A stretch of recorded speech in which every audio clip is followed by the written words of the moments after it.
Harry here, and we wanted to talk to you about something we find very important, and it's basically why kids don't play outside anymore. You know, and they really need to. There's a lot of studies that have been done. We'll talk about them in today's video, but one statistic that really stands out is kids ages 10 to 16 are inactive 10 and a half hours a day, and we're only getting rigorous activity 13 minutes a day. And when you look at the stats also for 5 to 9-year-olds, it's really not that much better. And they're really missing out because why this video came about, I was reading an article and it asked me, it said, you know, think of a time with your childhood, it was when you had a favorite memory. And it got you really excited and you couldn't wait to get started with something. So I started thinking back and I go, what was it? I go, no, it wasn't when I went to Disney as a kid, and it wasn't some sporting event that I was involved in. It was really that Saturdays that I was able to get up and nothing was planned for me by an adult. I could go out, I opened the door, big blue sky. I knew I was going to be hanging out with my friends in the neighborhood. We were going to be building forts. We were going to be riding big wheels. We were going to get our bikes out, play basketball. But none of it was adult supervised. It was up to us to create and have our own fun. And that's the memories that I remember. Same with me, Chris. I mean, I grew up in a really great neighborhood. We used to play football. I played football at a really young age. I learned how to play, you know, a lot of boys' games. There was more boys than girls, but it was so much fun. And I had the same experience waking up in the morning on a Saturday, going out. It was sunny. It was beautiful. My friends, I could hear them outside, and I just couldn't wait. And that was one of my greatest memories as well. And you know, the kids are missing out on that. And there's 3 big reasons why. Sherry's going to talk about them, and I'm just going to chime in as we go along. But I think getting to that now is going to help us out. So Sherry, why don't you hit the first one? Well, the first reason why kids are playing less and spending more time on other things is technology, video games. You can play a video game anywhere, on an iPad, on the computer, on the smartphone. So they have access to video games 24 hours a day, and it's just taking up a lot of their time, and less time is being spent outside. Cable TV. Back in the 60s, 27 hours a week was dedicated to children's TV. That's it.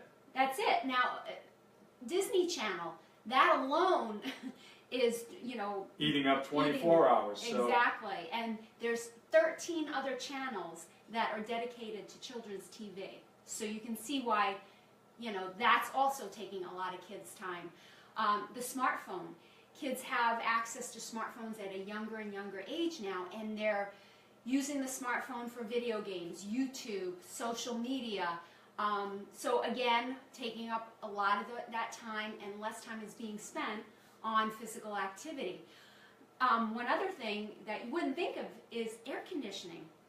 Most people now have air conditioning. When I was a little kid, Chris, my house was hot. Yeah, same I here. couldn't wait to get outside and get some fresh air. But now kids have, most of us have air conditioning somewhere, either in their bedroom or throughout the whole house. So they don't feel the need to go outside. They're perfectly comfortable indoors. And you know what? There are some positives with technology, of course. You know, kids are learning problem-solving skills playing these games. You know, they're able to concentrate longer on certain things. But there's a lot of negatives too, because within all the games and the TV, it's stimulating different parts of their brain that normally they wouldn't get stimulated all the time. And one of the big ones is the fight or flight response. So these kids are, though we're not noticing it because they're quiet, they're not saying it, they're experiencing that stress level all the time playing these games. And the other is, there's less social interaction. They're not out with their friends. They're not out testing their lives out. And, you know, with this overstimulus on the stress end and not having that social component, it's a challenge for these kids. And it's really keeping them from going outside. The second reason why kids are playing less outdoors is there's too much structure, too much adult-directed activities. So first of all, school, of course, takes up a good portion of their day. Then right from school, they're going to extracurricular activities like music, art, after-school homework programs, after-school sports. A lot of times both parents are working, so they need a structured program for their child to go to. And I know I'm guilty of this. You want the best for your child. You want them to have a good start to life, and you want to make sure that they get the best programs to help them to get into a good college eventually. And a lot of kids are also in adult supervised sports. So again, lots of activity that is structured, but not enough that's creative and just letting the kid have time to themselves. Yeah, and you know, they're getting skill development. That's a big positive with all the things Sherry mentioned. But on the other side, what's going on with kids, if you just take sports today, 70% of kids are quitting organized sports by the age of 13. So if you start your kid in a soccer program at 6, take a look around. 70% of those kids, basically 7 out of 10 of those kids on the team, are not going to be doing it. And why? Big one, physical injuries from overuse. We're putting these kids in these environments where they're doing repetitive things constantly, year after year after year, and they're getting hurt. And the other is basically they're burning out mentally. No different than you would if you were working 70-hour-a-week job. These kids are burning out. And you know what? They're smarter than we are, because what they're looking for is fun, right? We think fun's going to come in retirement. They expect it now, and that's the way it should be. They want fun, and things aren't fun when everything is too organized and too structured, and they have to be places.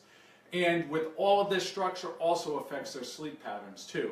So we don't even talk about that in this video, but if they're not getting enough sleep, all this stuff is going to be magnified. And we know we have teenagers, and they are tired a lot of the times because they're pretty busy. I mean, school goes right into activities, and we try to help them to have a balance, but no matter what, they're still going to be tired during the week because they're very busy, you know, just as busy as we are. The kids and adults both need downtime. Yes, absolutely. The third reason why kids are playing less is parental fear. Parents are fearful of something happening to their child, and we get it, but you need to know the stats. The actual statistics when it comes down to abduction and children getting into pedestrian accidents is very, very small. And I know as a parent, we're parents too, we want our children to be safe, but the news has really sensationalized that and has capitalized on that parental fear. And really, it's very minimal and not to downgrade it, but to let you know that you can let your children outside to play. You really You know, we went through it in this house. Sherry was not overprotective because we've worked with so many kids, but my kids wanted to, travel and go across the neighborhood to visit friends, and I was always like, yeah, go ahead. You know, when they got to the age where I knew, we took them through the steps on how to cross streets safely and do all that. And some days Sherry would come home, she goes, I can't believe you let them do that. But you know what? It's part of childhood. That's what they need to learn. And that's one of the things that happens, right? They need to feel that you trust them. And the other negative is if kids grow up today with a parent that is overprotective, they're finding with studies today that these kids grow up to have issues with anxiety and depression. So we need to let them kind of experience the world on their own in certain ends, of course. It's not always easy. Yeah, it's not. But it's a big part of why kids aren't getting out and getting, active outside. And it's just important because there's a lot of benefits to it that we haven't talked about. So getting outside, kids are able to get out with their friends and experience emotions and test those emotions out without adult supervision. So like fear and anger, you're together with your friends and you're playing a game and you get angry and you have to learn how to deal with that. Others are, you're going to learn to socialize, right? You're going to learn how you fit in with people and what you like and don't like. Imagination, you're going to keep that active because gaming, that's one thing that happens with gaming. It takes imagination out because everything is already created for them. And you're going to challenge your body. And you're going to find out activities that you like and things that you did and maybe how you manipulated a game to work for 2 to 3 kids in it that you would never experience in a soccer league. So the other is, self-control. And you have to learn that when you're hanging out with your friends and doing things together. And, when you're by yourself, there's no one to test that with. And within a game, you're not testing that. And there's a couple others Sherry's going to talk about. Vitamin D. Every single illness, the common denominator is low vitamin D. And we tend to have low vitamin D throughout the winter because we're not out in the sun.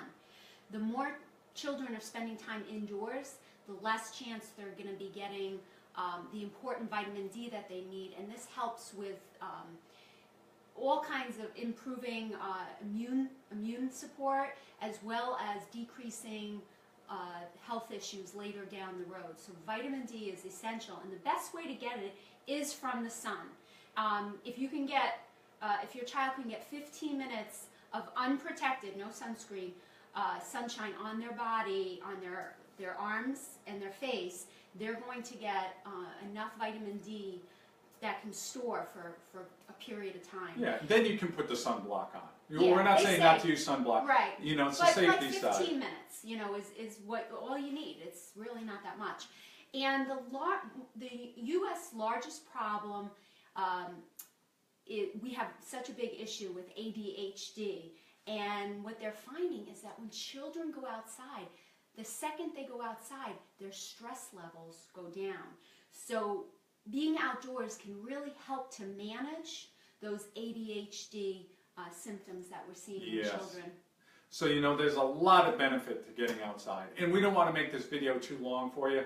So we'll do a second video on what you can do, how you can help your kids get outdoors more. Because it really is a challenge. The 3 things we pointed out, they can curb any kid from going outside. You know, you're going to be challenged to do it, but there are ways to do it. And it's vitally important that we get started and get these kids moving again and getting them to experience the outdoors, kind of like we did when we were kids. So what I'd love you to do is share this with anyone that you think would benefit from it. Any of your friends, any other parents, get it out there. And if you like the video, give us a thumbs up. We really appreciate it. Yeah, that would be great. And please comment. Yeah, you know, let us know. if you have ideas on how you've gotten your kids outside and got them interacting with kids in the neighborhood, we'd love to hear it because we'll add it in. And until next week, we thank you again, and we will see you soon. Thanks for joining us.